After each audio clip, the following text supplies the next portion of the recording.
Hello to everyone and welcome again. So जिस तरीके से हमने लास्ट वीडियो में सेल्फ अवेयरनेस के बारे में काफ़ी डिटेल में बात की, उसके इम्पोर्टेंस के बारे में, फिर वो डेवलप कैसे कर सकते हैं, ये सब चीज़ों के बारे में, तो उसी तरीके से आज हम जो है इमोशनल इंटेलिजेंस के बारे में बात करेंगे। तो इमोशनल इंटेलिजेंस जो वर्ड है मेन स्ट्रीम में आजकल बहुत घूम रहा है। लोग बात बात में बोल देते हैं इमोशनल इंटेलिजेंस तुम्हारा अच्छा नहीं है, या इमोशनल इंटेलिजेंस तुम्हारा बहुत अच्छा है, या उसका बहुत अच्छा है। तो मेन स्ट्रीम में वर्ड्स आ जाते हैं, ठीक है, बट इसकी प्रॉब्लम एक हो जाती है कि हम इसके बाकी फैक्टर्स को भूल जाते हैं कि ये डेवलप किस तरीके से होते हैं। इसके इम्पॉर्टेंट फैक्टर्स हैं जो लीड करते हैं एक अच्छे या बुरे इमोशनल इंटेलिजेंस जो कि बना हुआ है एक सो कॉल्ड। तो इसको जो है कैसे जो है हम बिल्डअप करते हैं एक तरीके से, तो ये सब चीज़ें हम भूल जाते हैं, हमारी छूट जाती हैं। तो आज थोड़ा सा हम बेसिक पे जाने की कोशिश करेंगे और बेसिक से लेके जो है एक स्टेटमेंट देने की कोशिश करेंगे इमोशनल इंटेलिजेंस को लेके। तो जैसे कि हमको पता है कि बच्चा जब माँ के पेट में होता है तभी से उसका डेवलपमेंट स्टार्ट हो जाता है। फिजियोलॉजिकल डेवलपमेंट होता है, धीरे धीरे सेल्स टिश्यूज़ ग्रोथ करते हैं। फिर बच्चा जब पैदा होने के बाद जो है बच्चे का किस तरह से सेंसरी ऑर्गन डेवलपमेंट, फिर उसके बाद जो है हाथ पैर का बढ़ना, फिर ब्रेन के सेल्स, नर्व सेल्स जो है किस तरीके से डेवलप्ड होना शुरू हो जाते हैं। तो ये सब चीज़ें फिजियोलॉजिकली जो है ग्रो करती रहती है। तो 16, 17, 18 इनफैक्ट कुछ चीज़ें 20, 22, 25 तक भी डेवलप्ड होती रहती हैं हमारी बॉडी के अंदर। तो ये फिजियोलॉजिकल डेवलपमेंट हैं जो कि काफ़ी ज़्यादा विजिबल होते हैं, तो हम देख पाते हैं। तो हम ये जो है एक टैग कर देते हैं कि बच्चा बड़ा हो रहा है, केवल एज से नहीं बल्कि इसका फिजियोलॉजिकल डेवलपमेंट भी हो रहा है, तो इट मीन्स कि बच्चा बड़ा हो रहा है। बट प्रॉब्लम ये है कि फिजियोलॉजिकल डेवलपमेंट ही केवल एक डेवलपमेंट नहीं होता है। हमारी एज बढ़ने के साथ साथ बहुत सारे डेवलपमेंट एक साथ हो रहे होते हैं, और उसमें से सबसे बड़ा एक डेवलपमेंट हो जा रहा है कि हमारी इमोशनल हेल्थ डेवलप्ड हो रही होती है, हमारे इमोशनल मैच्योरिटी डेवलप्ड हो रही होती है। तो मैच्योरेशन जो प्रोसेस है, हालांकि बायोलॉजिकल मैच्योरेशन इसी को कहते हैं कि हमारी बॉडी फिजियोलॉजिकल किस तरीके से डेवलप्ड हो रही है, वो मैच्योरेशन होता है। But emotional maturation, social maturation, फिर हमारे जो है और भी कई तरह के इंटेलिजेंस जो है ग्रो करते रहती है, जो कि थोड़ा सा हमारी नज़र से बाहर रहती हैं, ना तो हम ज़्यादा उस पर फोकस भी कर पाते हैं क्योंकि वो विजिबल नहीं होती हैं। सो अनटिल एंड अनलेस हम किसी बड़ी चीज़ से गुजर ना रहे हों, कोई ऑब्स्टिकल ऐसा ना हो बड़ा, या कोई ट्रॉमेटिक एक्सपीरियंस ऐसा ना हो, तो हमारा एक नॉर्मल ग्रोथ प्रोसेस चलता रहता है। जिस तरह से फिजियोलॉजिकल ग्रोथ होती है उसी तरह के इमोशनल ग्रोथ भी होती रहती है हमारी। तो इमोशनल इंटेलिजेंस पे बात करने से पहले हमें जो है इमोशनल इंटेलिजेंस के बहुत बेसिक पे जाना पड़ेगा, नीचे से एक बॉटम अप पर्सपेक्टिव बिल्ड करना पड़ेगा। तो इमोशनल इंटेलिजेंस का एक बहुत बड़ा डेवलपमेंटल स्टेज होता है इमोशनल मैच्योरिटी, जब हम गेन कर रहे होते हैं। और इमोशनल मैच्योरिटी हम गेन कैसे करते हैं? तो इमोशनल मैच्योरिटी के दो बहुत ही ब्रॉड सिनेरियो में डिस्टिंक्शन हैं, या किए जा सकते हैं, मैं ऐसा कह रहा हूँ। तो दो ब्रॉड डिस्टिंक्शन कौन कौन से हैं? एक, हम सोशली कितना कनेक्टेड फील कर रहे हैं। दूसरा, हम कितना अपने आप को प्रेजेंट कर पा रहे हैं दूसरों के सामने। तो ये दो चीज़ें, एक, हम सोशल कनेक्टेड कितना ज़्यादा हैं, सोशली कितना ज़्यादा लोगों से कनेक्टेड हैं, किस तरीके से, किस वे में कनेक्टेड हैं। दूसरी चीज़ कि हम कितना ज़्यादा अपने आप को एक्सप्रेस कर पा रहे हैं, चाहे वर्ड से, चाहे बॉडी लैंग्वेज से, चाहे और भी चीज़ों से। तो ये दो चीज़ें जब डेवलप्ड होती हैं अच्छे तरीके से, तो इंसान जो है इमोशनली मैच्योर होना शुरू हो जाता है। तो फिर बाद में जाके वो इमोशनल मैच्योरिटी इमोशनल इंटेलिजेंस को लीड करती है। पर अभी हमारा फोकस जो है पूरा इमोशनल मैच्योरिटी पे होगा। मे बी नेक्स्ट वीडियोस में हम इमोशनल इंटेलिजेंस पे और ज़्यादा अच्छे से बात कर पाएँ, जब हम ये इमोशनल मैच्योरिटी वाला स्टेज अच्छी तरीके से समझ पाएँ। तो वो दो फैक्टर्स क्या हैं उसको पहले हम डिटेल में समझते हैं। तो पहली बात, सोशल कनेक्टेडनेस। तो एज वी नो कि हम एक सोशल बीइंग हैं, और हम सोशली लोगों से जब तक इंटरेक्ट नहीं करेंगे, कुछ भी कर लें, तब तक उस चीज़ का कोई रिजल्ट नहीं होगा। हम अकेले आइसोलेट करके खुद को कुछ भी कर लें, उसका कोई मकसद नहीं होगा जब तक हम उसको सोशली कनेक्ट नहीं करेंगे लोगों से। तो हम बचपन से ही एक क्रेविंग होती है हमारे अंदर कि हम जो है लोगों से जो है कनेक्ट होना चाहते हैं, लोगों से बात करना चाहते हैं। हम ये कोशिश करते हैं कि हम लोग को अच्छी तरह से समझ सकें और लोग भी हमें अच्छी तरह से समझ सकें। हम उनसे प्यार की उम्मीद करते हैं, हम उसी तरीके से उनको प्यार देते हैं। हम उनसे एक केयर की उम्मीद करते हैं और हम उनको केयर देते हैं। तो इसी तरीके से बहुत सारा सोशल फैक्टर्स जो है इन्वॉल्व होता है बचपन से ही। जैसे पैदा होते ही क्या होता है कि माँ के साथ कनेक्शन इतना ज़्यादा इम्पॉर्टेंट हो जाता है कि अगर माँ के साथ पैदा होने के बाद बच्चे को कनेक्शन ना मिले तो बच्चा जो है आगे चल के काफ़ी ज़्यादा इमोशनली वीक हो जाएगा। तो माँ के साथ कनेक्शन पहला, फिर उसके बाद धीरे धीरे जैसे जैसे बच्चा बड़ा होता है फिर फैमिली के साथ कनेक्शन किस तरीके से है, बाकी फैमिली मेम्बर्स के साथ कनेक्शन किस तरीके से है। उसके बाद फिर बच्चा जैसे जैसे आगे इन्वायरमेंट में जाता है तो उसके पीयर्स जो हैं, उसके साथ रहने वाले लोग, वो किस तरीके से उसकी ज़िंदगी में कनेक्टेडनेस की फीलिंग उसके अंदर डेवलप करवाते हैं। तो ये सब चीज़ें जो है एक बहुत इंपॉर्टेंट फैक्टर है इमोशनल मैच्योरिटी का। तो जिस तरीके से हम सोशल सेटिंग में अपने आप को ढाल रहे होते हैं उसी हिसाब से एक जो है इमोशनल मैच्योरिटी का सेंस हमारे अंदर क्रिएट होता रहता है। तो अगर हम अच्छे से सोशली कनेक्ट हो गए प्रॉपर वे में, तो अच्छे से क्या मतलब है इस चीज़ का जो है हम बाद में डिस्कस कर सकते हैं। बट ये जान लीजिए कि सोशल कनेक्टेडनेस जब हमारी हो गई तो हम ये सब मान लें कि हमारा इमोशनल मैच्योरिटी का एक बॉक्स तो टिक हो गया है कि सोशल कनेक्टेडनेस हम अच्छे से फील कर पा रहे हैं लोगों के साथ। तो आजकल सोशल कनेक्टेडनेस या सोशल कनेक्शन जो है इस तरीके से यूज़ की जाती है कि किसके कितने ज़्यादा कनेक्शन है। तो कहा जाता है सोशल कनेक्शन बहुत ज़्यादा है, बट सोशल कनेक्शन, मेरा मुराद जो है सोशल कनेक्शन का या सोशल कनेक्टेडनेस का, वो ये नहीं है कि कितने ज़्यादा लोग से आपके कनेक्शन है, बल्कि जितने लोगों से हैं वो कितने डीपर लेवल पे है, कितने इंटेंस लेवल पे है, इस चीज़ की बात है। कितना वो आपको समझ सकते हैं, कितना वो आप उनको समझ सकते हैं, इस चीज़, इससे मेरा मुराद सोशल कनेक्टेडनेस का इस चीज़ से। तो अब दूसरा फैक्टर क्या है? दूसरा फैक्टर है सेल्फ एक्सप्रेशन का। तो जैसे जैसे हम बड़े होते हैं हमारे अंदर एक आइडियाज़ चीज़ों को लेके डेवलप्ड हो जाते हैं, कॉन्सेप्ट्स हमारे पास होते हैं जिससे हम एक अलग तरीके का अपना दुनिया क्रिएट कर रहे होते हैं। हम सोशल इन्फ्लुएंस में रह के काफ़ी ज़्यादा आइडियोलॉजीज़ और बिलीफ डेवलप कर लेते हैं। तो हम जितनी भी आइडियाज़, बिलीफ, नॉलेज जो भी एक्सट्रैक्ट करते हैं अपने इन्वायरमेंट से या तो अपने प्री डिस्पोजिशन से, तो वो चीज़ें जो है हमको एक्सप्रेस करने का अच्छे तरीके से मौका मिलना चाहिए। तो वो चीज़ एक्सप्रेस किस तरीके से, किस फॉर्म में हम कर पा रहे हैं, वो चीज़ बहुत इंपॉर्टेंट होती है। तो दो चीज़ें, पहली चीज़ सोशल कनेक्टेडनेस, दूसरी चीज़ सेल्फ एक्सप्रेशन। तो ये दोनों चीज़ें अगर अच्छी तरीके से आपने डेवलप कर ली या दोनों चीज़ों में जो है आप अच्छी तरीके से माहिर हैं, तो आप एक सोशल मैच्योरिटी का बॉक्स दोनों टिक कर सकते हैं और इस चीज़ को आगे फिर बिल्डअप कर सकते हैं, जिससे कि सोशल इंटेलिजेंस अच्छे से डेवलप्ड हो सकती है। तो अब ये चीज़ें अगर नहीं हैं तो क्या प्रॉब्लम होती हैं? तो जैसे मान लो सोशल कनेक्टेडनेस की बात है, तो सोशल कनेक्टेडनेस अक्सर जो है हमारी फेल कर जाती है, हमारे प्रॉब्लम्स आ जाती हैं, हम वल्नरेबल फील करते हैं लोगों के सामने, हम जो है हमारे कॉन्फ्लिक्ट हो जाते हैं। अक्सर हमारे पहले कॉन्फ्लिक्ट जो है फैमिली मेम्बर्स से होते हैं, फिर आगे चल के हमारे पीयर्स से हो जाते हैं।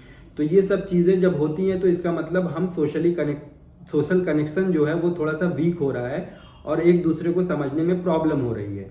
तो ये सब चीज़ों की वजह से हम काफ़ी ज़्यादा अंदर से हर्ट और वुंडेड फील करते हैं और फिर हमको अंदर से एक इनसिक्योरिटी की फीलिंग आती है कि हमको कोई समझ नहीं पा रहा है या हम दूसरों को समझ नहीं पा रहे हैं। तो ये चीज़ें फिर अब जो है आगे तक के इसी का बेसिस बना के आगे भी और जो कनेक्शन बनेंगे इसी के बेसिस पे बनना शुरू हो जाएंगे।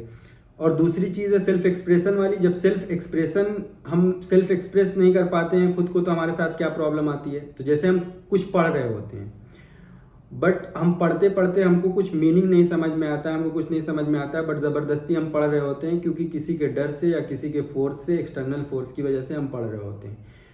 तो हम उसको एक्सप्रेस नहीं कर पाएंगे, तो हम प्रॉब्लमेटिक फील करेंगे, या तो सामने वाले को या हम अपने आप को प्रॉब्लमेटिक बोलेंगे कि हमको कुछ नहीं आ रहा है, या तो सामने वाला हमको क्यों पढ़ने के लिए बोल रहा है। और दूसरी चीज़, मान लो आप कहीं जॉब कर रहे हैं, आपको उसमें दिल नहीं लग रहा है, आप उसमें अपने आप को अच्छे तरह के एक्सप्रेस नहीं कर पा रहे हैं, तो अगेन आप उसमें फंस जाएंगे कि मैं क्यों एक्सप्रेस नहीं कर पा रहा हूँ, मैं कैसे जो है इतना वीक हो सकता हूँ, या और लोग क्यों मेरे से इतना हार्श हो सकते हैं। तो ये सब चीज़ें जो है सेल्फ एक्सप्रेशन अगर नहीं हो पाता है तो इससे जो है डेवलप्ड होना शुरू हो जाती हैं। तो अब हमारा फोकस आजकल सबसे ज़्यादा क्या है, ज़्यादा पैसा कमा लें, ये गाड़ी ले लें, एक बंगला बना लें, ये कर लें, वो कर, बट ये सब करके भी कुछ नहीं होगा अगर आप जो है लोगों से अच्छे कनेक्शंस नहीं बना पा रहे हैं और अपने आप को एक्सप्रेस नहीं कर पा रहे हैं। तो इतना बड़ा फैक्टर होता है social maturity, sorry emotional maturity का। तो अब इसीलिए ना डेवलपमेंट, जैसे फिजियोलॉजिकल डेवलपमेंट हो रहा है तो आपका एक डेवलपमेंट हो रहा है, मगर साथ साथ अगर कोई इमोशनल डेवलपमेंट या सोशल डेवलपमेंट आपका इम्पीड हो गया और फिजियोलॉजिकल के डेवलपमेंट के पैरेलल में नहीं चल रहा है, उससे बहुत नीचे चल रहा है, बहुत पीछे चल रहा है, तो एक काइंड ऑफ इनकॉन्सिस्टेंसी आ जाएगी आपके डेवलपमेंट में। तो दोनों का जो है पैरेलल नहीं क्रिएट हो पाएगा और फिर जाके आगे प्रॉब्लम क्रिएट होना शुरू हो जाएगी, क्योंकि लोग तुमको इस तरीके से जज करेंगे कि तुम्हारा फिजियोलॉजिकल डेवलपमेंट कितना हो गया, कितनी एज तुम्हारी हो गई। जब इतनी एज के बाद लोग एक्सपेक्ट करते हैं कि इतनी समझ तुम्हारे अंदर होनी चाहिए। अब जब वो समझ नहीं होगी, वो इमोशनल मैच्योरिटी नहीं होगी, तो लोग जो है आपसे जो है इस तरीके से अच्छे तरीके से बिहेव नहीं करेंगे। फिर उनके इफेक्ट से, उनके ना बिहेव करने की वजह से वो आपका एक एक्सपीरियंस क्रिएट हो जाएगा। फिर आप जो है उसी एक्सपीरियंस को अपने बिहेवियर में कन्वर्ट करेंगे और आप भी फिर उनसे अच्छी तरीके से बिहेव नहीं करेंगे। तो ये दोनों ड्राइव फुलफिल करना बहुत ज़रूरी है। तो अब आप पैसा कमा लें, कुछ भी कर लें, आप जाएं 5 स्टार होटल में रहें, सब कुछ करें, मगर उससे पहले आपका एक बेसिक डेवलपमेंट, इमोशनल डेवलपमेंट होना ज़रूरी है। आपको जो है सेल्फ एक्सप्रेस करना सही तरीके से जो है डेवलप करना पड़ेगा। आपको जो है सोशल कनेक्शन अपने सही रखने पड़ेंगे, जिससे कि आपकी जो है इमोशनल ग्रोथ हो सके। अब जब ये चीज़ें नहीं हो पाती हैं डेवलप, तो धीरे धीरे हम दूसरों को लेके कंटेम्प्ट, हमारे अंदर एंगर इश्यूज, हम जो है किसी की बात समझने की कोशिश भी नहीं करते हैं, क्योंकि इतना ज़्यादा समझ के नहीं समझ पाते हैं कि फिर आगे हम समझने की कोशिश भी नहीं करते हैं। हमारे वल्नरेबिलिटीज़ लोगों के सामने साफ साफ दिखना शुरू हो जाती हैं। हम सेल्फ में इतना ज़्यादा इमर्स्ड हो जाते हैं कि फिर दूसरों से हमको बहुत ज़्यादा मतलब भी नहीं होता है, और वो चीज़ फिर अलग प्रॉब्लम क्रिएट करती है। तो ये सब प्रॉब्लम्स धीरे धीरे आना शुरू हो जाती है जब ये चीज़ें डेवलप नहीं होती हैं। और इमोशनली अक्सर हम किसी के साथ अगर रिलेशन में हैं या किसी के साथ हमारे जो है अच्छे टर्म्स हैं, तो धीरे धीरे जब हम इमोशनल डेवलप नहीं होंगे, इमोशनल मैच्योर नहीं होंगे, तो लोफ करेंगे, जो है अपने आप को जो है या तो बहुत बड़ा दिखाने की कोशिश करेंगे, अपने आप को एकदम नीचे कर देंगे, या जो है सल्किंग करना शुरू कर देंगे, बिना कुछ बोले, बिना किसी को बताए जो है गुस्सा रहेंगे, या फिर जो है अब हमारे अंदर एक कोल्डनेस आ जाएगी। हम लोगों को अच्छे तरीके से, वो कुछ सीरियस बात बता रहा है, बिल्कुल हम नॉर्मली एकदम की सीरियसनेस हम नहीं शो करेंगे, सामने वाला बिल्कुल सीरियस बात बता रहा है पर हम बिल्कुल नॉर्मल। तो इस तरीके से जो है प्रॉब्लम होना शुरू हो जाएंगी अगर ये दोनों चीज़ें अच्छे से जो है डेवलप नहीं हुई। तो ये सब चीज़ें भी एक इंडिकेटर है, ये जो सल्किंग, लोथिंग, एंगर, कंटेम्प्ट, लोगों के खिलाफ, लोगों को निगेटिव नज़रिए से देखना हमेशा, तो ये सब एक जो है इंडिकेटर्स हैं कि आपको अभी इमोशनल मैच्योरिटी पे काम करने की थोड़ा सा और ज़्यादा ज़रूरत है। तो ये अगर चाहे तो आप इसको एज ए ग्रांटेड ले सकते हैं कि ये मेरा नेचर है, मैं ऐसे ही रहूँगा, बदल नहीं सकता, तो आप जो है हमेशा वैसे ही रह जाएंगे। या तो आप इसको एज ए इंडिकेटर ले सकते हैं कि ये चीज़ें मेरे साथ क्यों होती हैं, मुझे अभी भी अपने इमोशनल मैच्योरिटी वाले उस पर काम करने की ज़रूरत है। तो मुझे जो है आगे बढ़ने के लिए या ज़िंदगी में लोगों से अच्छा बिहेव करने के लिए या खुद को एक्सप्रेस करने के लिए मुझे जो है ये चीज़ें जो है डेवलप करना ज़रूरी है। तो पहली चीज़ तो ये है कि अपने आप को डिमीन नहीं करना। अगेन हर वीडियोज़ में मैं यही बात करता हूँ, अपने आप को डिमीन नहीं करने वाली बात, क्योंकि ये चीज़ें तुम्हारे ऊपर डिपेंड नहीं होती हैं। आप जो है इसके लिए जिम्मेदार अक्सर नहीं होते हैं। लोग किस तरीके से बिहेव करते हैं, उनके बिहेवियर तुम्हारे एक्सपीरियंस होते हैं, फिर तुम्हारे एक्सपीरियंस किसी और के बिहेवियर होते हैं, इसी तरीके से ये साइकिल चलती रहती है। तो आपको जो है अपने आप को बहुत ज़्यादा क्रिटिसाइज़ करने की ज़रूरत नहीं है। आपका एक एक्सपीरियंस है, जो एक्सपीरियंस आपको शायद वैसा ना मिला हो जिससे आपकी इमोशनल मैच्योरिटी अच्छी तरीके से डेवलप्ड हो जाए, तो अब आपको क्या करना है कि एक एक्सपीरियंस लेने की ज़रूरत है, अपने आप को थोड़ा सा जो है अपने बॉक्स से बाहर जाके देखने की ज़रूरत है। तो आप कभी कभी जब इमोशनली बिल्कुल मैच्योर नहीं होते हैं तो आप अपने आप को एक जगह सीमित कर लेते हैं कि मैं इससे आगे नहीं बढ़ सकता, वहाँ जाऊँगा तो मेरी बेइज्जती हो जाएगी, वहाँ जाऊँगा तो मेरी बात लोग समझ नहीं पाएंगे। तो ये सब चीज़ें जो है करने से ही आएंगी। तो आप जब इमोशनल इंटेलिजेंस अगर सीरियसली डेवलप करना चाहते हैं तो आप अलग अलग इन्वायरमेंट में जाइए, अलग अलग तरह के लोगों से मिलिए। तो ये सब चीज़ें जब धीरे धीरे स्टार्ट करेंगे आप करना तो एक सेंस आना शुरू हो जाएगा लोगों का। तो ये चीज़ें जो है एक्सपीरियंस से आप धीरे धीरे फिर बिल्डअप करना शुरू कर देंगे। मैं अभी ये तरीका नहीं बता रहा हूँ कोई बहुत ज़्यादा हार्डकोर किस तरीके से डेवलप करना है, बट हाँ एक जनरल वे हो सकता है इमोशनल मैच्योरिटी की तरफ बढ़ने का। और बाकी तो जो है आगे हम वीडियोस इमोशनल इंटेलिजेंस वाली जो वीडियोस आएंगी उसमें जो है एक अच्छा क्रक्स देने की कोशिश करेंगे कि और चीज़ें क्या हो सकती है जिससे हम अपने इमोशनल इंटेलिजेंस पे काम कर सकते हैं। तो बात यही है कि हमको प्रायोरिटाइज क्या करना है, हमको समझना पड़ेगा। हमने बहुत सारी ऐसी चीज़ों को प्रायोरिटी दे रखी है कि पहले जो है ये करना है, बाद में ये चीज़ देखी जाएगी। तो ये प्रायोरिटी ही हमने गलत सेट कर रखी है। हम पहले पैसा कमाएंगे, सब कुछ जो है अपनी ज़िंदगी का जितना सब कुछ है मटेरियल नीड सब कंप्लीट कर लेंगे, उसके बाद देखेंगे इमोशनल नीड का क्या होता है। तो हमने प्रायोरिटी ही बहुत गलत सेट कर रखी है। आप जो है जब तक इमोशनल नीड पे काम नहीं करेंगे मटेरियल नीड पे भी आप सेटिस्फाइड नहीं हो पाएंगे। तो ये चीज़ों को जो है ध्यान से सोचने की ज़रूरत है, क्योंकि हमारा अगेन फिजियोलॉजिकल डेवलपमेंट के साथ साथ और डेवलपमेंट इम्पीड हो जाएगा, नीचे ही रह जाएगा। तो हमें आगे जो है काफ़ी ज़्यादा प्रॉब्लम होने वाली है। तो क्या होता है कि अक्सर हम जिसको क्लेवर, इंटेलिजेंट, स्मार्ट बोलते रहते हैं वही इंसान जो है बहुत गुस्सा भी करता है, बहुत ज़्यादा लोगों से उसके कॉन्फ्लिक्ट भी हो जाते हैं, बहुत ज़्यादा वो जो है अपने आप को एक आइसोलेट करके रखने की कोशिश करता है। तो इसका मतलब कि इंटेलिजेंट उसका नॉर्मल जनरल इंटेलिजेंस जो है तो डेवलप्ड हुआ है, बट जो इमोशनल इंटेलिजेंट है वो नीचे रह गया। तो वो दोनों चीज़ का फिर से पैरेलल क्रिएट नहीं हो पाया। तो अक्सर जो है ये होता है कि काफ़ी ज़्यादा जो इंटेलिजेंट होता है वो इमोशनली जो है काफ़ी वीक रहता है। तो ये हालांकि जनरल चीज़ नहीं है, बट अक्सरियत में मैं बात कर रहा हूँ कि ऐसा होता है। तो हमें इस बात का ख्याल रखना पड़ेगा कि अगर हम इंटेलेक्चुअली ग्रो कर रहे हैं तो हमको जो है इमोशनली भी अपने आप को ग्रो कराना पड़ेगा, उस तरीके से अपने आप को एक्सपीरियंस कराना पड़ेगा चीज़ों की, ताकि हमारी इमोशनल मैच्योरिटी जो है इंक्रीज़ हो सके, जिससे कि आगे फिर इमोशनल इंटेलिजेंस में दिक्कत ना हो। इमोशनल इंटेलिजेंस भी हमारा एक लेवल तक डेवलप्ड हो सके जहाँ पे हमको डे टू डे लाइफ में परफॉर्म करने में प्रॉब्लम ना हो। तो आज का वीडियो काफ़ी बेसिक था, इसी चीज़ पे हमने जो है इमोशनल इंटेलिजेंस मैंने सोचा था बात करूँगा, बट वो बहुत ज़्यादा लेंदी हो जाता अगर फिर से मैं आगे इमोशनल इंटेलिजेंस की आगे की चीज़ों को बात करने लगता। तो मैं इमोशनल इंटेलिजेंस के जो मेन जो हैं कि कौन से लोग इमोशनल इंटेलिजेंस होते हैं, डे टू डे लाइफ में किस तरह वो बिहेव करते हैं, ये सब चीज़ें मैं आगे डिस्कस कर लूँगा। बट आज की जो वीडियो है बहुत इंपॉर्टेंट है उस वीडियो के मुकाबले, क्योंकि वो वीडियो अगर बनाऊँगा तो ये वीडियो देखना बहुत ज़्यादा ज़रूरी है, क्योंकि ये बेसिक एलिमेंट्स जो है ना कभी कभी पीछे छूट जाते हैं। जैसे मैंने बोला ना कि मेन स्ट्रीम में आ गया इमोशनल इंटेलिजेंस, लोग बोले जा रहे हैं, बट किसी को नहीं पता कि क्या चीज़ें जो है क्या फैक्टर्स होते हैं जो इसको हेल्प बिल्ड करने में हेल्प करते हैं। तो नेक्स्ट वीडियोस का इंतज़ार करिए, उसमें हम इमोशनल इंटेलिजेंस के बारे में और ज़्यादा लेंथ में डिस्कस करेंगे। Until then take care.